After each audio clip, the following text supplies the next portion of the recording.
Hello दोस्तों, vertex classes में आपका स्वागत है।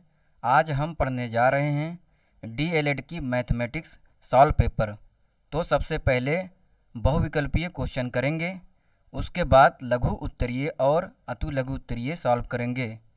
तो चलिए स्टार्ट करते हैं। पहला क्वेश्चन बहुविकल्पीय प्रश्न का, 28 की पूर्ववर्ती प्राकृत संख्या है। तो सबसे पहले हम जान लेते हैं प्राकृतिक संख्याएं कौन सी होती हैं। प्राकृतिक संख्या वह संख्याएं हैं जो एक से स्टार्ट हो, 1 2 3 4 5 डॉट डॉट डॉट इनफाइनाइट तक। तो ऐसी संख्याएं जो काउंटिंग में आ सके वही प्राकृतिक संख्याएं हो सकती हैं, यानी आप गिन सकें, लेकिन इसमें ज़ीरो नहीं होगा। ठीक। और इसमें क्वेश्चन दे रखा है पूर्ववर्ती प्राकृतिक संख्या 28 की। तो पूर्ववर्ती का मतलब होता है जस्ट पहले की संख्या, यानी पहले की संख्या। तो 28 से जस्ट पहले की संख्या क्या होगी? 27, यानी हमारा ऑप्शन ए बिल्कुल सही है। अगला क्वेश्चन, 13 की अनुवर्ती प्राकृत संख्या है। इसमें क्या दे रखा है? प्राकृत संख्या तो आपको पता ही है, 1 2 3 4। अनुवर्ती का मतलब होता है जस्ट आगे की संख्या, जस्ट आगे की संख्या। इसका मतलब 13 के आगे कौन सी संख्या आएगी? 14। इसका मतलब ऑप्शन हमारा सी सही होगा। नेक्स्ट क्वेश्चन, वे सभी संख्याएं जो 2 से पूर्णतः विभाजित नहीं होती हैं कहलाती हैं सम संख्याएं, विषम संख्याएं, परिमेय संख्याएं, अपरिमेय संख्याएं। 2 से पूर्णतः विभाजित नहीं होती हैं ऐसी संख्याएं विषम संख्याएं कहलाती हैं, और 2 से पूर्णतः विभाजित हो जाए, 2 से पूर्णतः विभाजित हो जाए ऐसी संख्याएं क्या होंगी? सम संख्याएं होंगी। परिमेय संख्या किसे कहते हैं? जो p/q के फॉर्म में हो, परिमेय संख्याएं। अपरिमेय संख्याएं कौन सी होंगी? रूट के फॉर्म में होंगी अपरिमेय संख्याएं। तो हमारा ऑप्शन क्या हो जाएगा? बी ऑप्शन बिल्कुल सही है। अगला क्वेश्चन, 40 एवं 50 के मध्य युग्म अभाज्य संख्याएं हैं। तो अभाज्य संख्याएं कौन सी संख्या होती है? जो संख्या खुद से विभाज्य हो, यानी खुद से विभाजित हो जाए, खुद से वो संख्या विभाजित हो जाए और किसी से विभाजित न हो, ऐसी संख्याओं को हम अभाज्य संख्याएं कहते हैं। तो क्वेश्चन दे रखा है 40 और 50 के मध्य, यानी 40 के बाद क्या आएगा? 41 42 43 44 45 46 47 48 49, ये आएगा 40 और 50 के मध्य। जो खुद से डिवाइड होगी वही संख्या होगी। तो 41 क्या है? खुद से ही होगी, किसी और से नहीं होगी।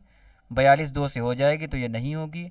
43 वो संख्या है जो खुद से होगी, 44 2 से हो जाएगी, 45 5 से हो जाएगी विभाजित, 46 2 से भी हो जाएगी, 47 है जो खुद से डिवाइड होगी, 48 2 से भी हो जाएगी, 49 7 से हो जाएगी।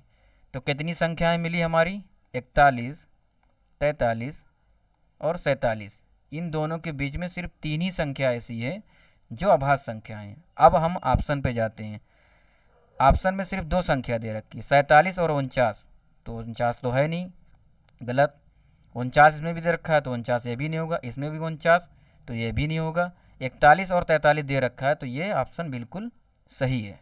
अगला क्वेश्चन, एक ही संख्या को बार बार जोड़ने पर क्रिया कहलाती है।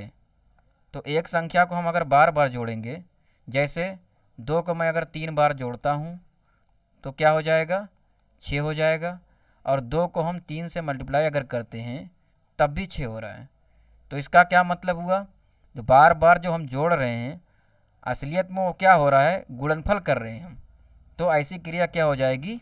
गुणा करना कहलाएगी। नेक्स्ट क्वेश्चन, पूर्ण संख्याओं का मल्टीपल सदैव होता है, यानी गुणनफल क्या होता है पूर्ण संख्याओं का?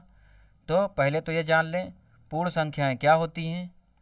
पूर्ण संख्या वो संख्या होती है जो 0 से स्टार्ट हो, 0 1 2 3 4 इनफाइनाइट, मैंने पहले बताया था प्राकृतिक संख्याएं उसमें ज़ीरो नहीं होता है और इसमें पूर्ण संख्याओं में ज़ीरो भी होता है।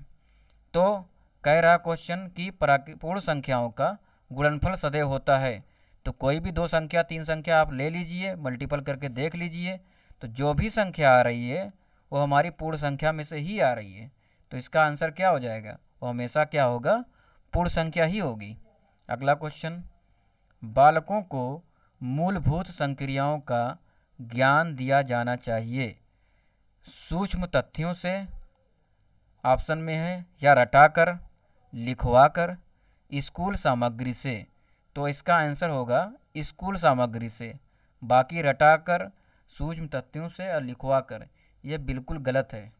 अगला क्वेश्चन, भाग करने पर शेषफल सदैव कम होता है, किससे, भाजक से या भाज्य से, भागफल से, इनमें से कोई नहीं। तो जो हम फार्मूला बचपन से पढ़ते आ रहे हैं, यहाँ पे क्या होता है, भाजक होता है, यहाँ क्या होता है, भाज्य, और यहाँ भागफल, और यहाँ पे क्या जो बचेगा, शेषफल। तो हम इसको एग्जाम्पल से समझते हैं। एक एग्जाम्पल ले लेते हैं। मान लो हम 2 से डिवाइड कर रहे हैं 9 में, तो 2 चौक 8, बचेगा क्या, 1। तो यहाँ पर हमें क्या दिख रहा है, यहाँ पे हमें दिख रहा है जो भाजक हमारा था वो हमारा ज़्यादा है किससे, शेषफल से, यानी शेषफल कम है भाजक से।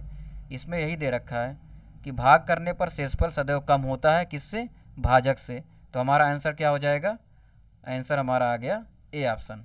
नेक्स्ट क्वेश्चन, जिस भिन्न में अंश हर से बड़ा होता है वह कहलाती है विषम भिन्न, सम भिन्न, मिश्र भिन्न या सामान्य भिन्न। तो p/q एक भिन्न कहलाती है।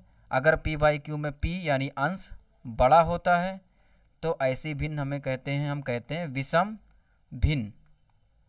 इसको दोस्तों याद कर लीजिए।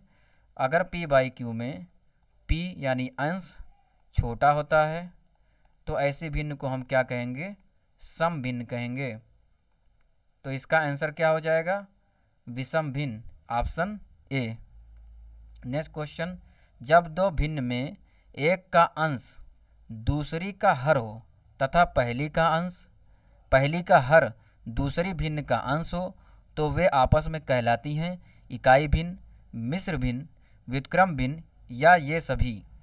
तो अगर मैं मान लूँ p/q मेरी एक भिन्न है, फिर क्वेश्चन क्या कह रहा है, जब दो भिन्न में एक का अंश यानी पहली का अंश यानी ये p दूसरी का हर हो, यानी दूसरी जो भिन्न है हमारे पास, दूसरी का हर क्या हो, p हो, यानी पहली का अंश दूसरी का हर हो p, तथा पहली का हर क्या यहाँ पे q है, दूसरी भिन्न का अंश हो, यानी यहाँ पे दूसरी भिन्न वो q हो। तो दोस्तों अब ये क्या हो गई हैं, पहले क्या थी p/q, अब क्या हो गई q/p। तो ऑप्शन क्या हो जाएगा, व्युत्क्रम भिन्न। यहाँ पे क्वेश्चन गलत दे रखा है, x/y नहीं रहेगा, यहाँ पे 3/2 रहेगा। तो 3/2 का गुणात्मक प्रतिलोम है। तो क्या होता है 3/2 का गुणात्मक प्रतिलोम, इसका 2/3 हो जाता है, हमेशा उल्टा ही होगा। 3/2 का उल्टा क्या हो जाएगा, p का q और q का p में चला जाएगा, यानी 2/3। तो ऑप्शन ये 2/3 हो जाएगा। अगला क्वेश्चन, 1/2 ब्रैकेट में दे रखा 5/4 भागे 3/6।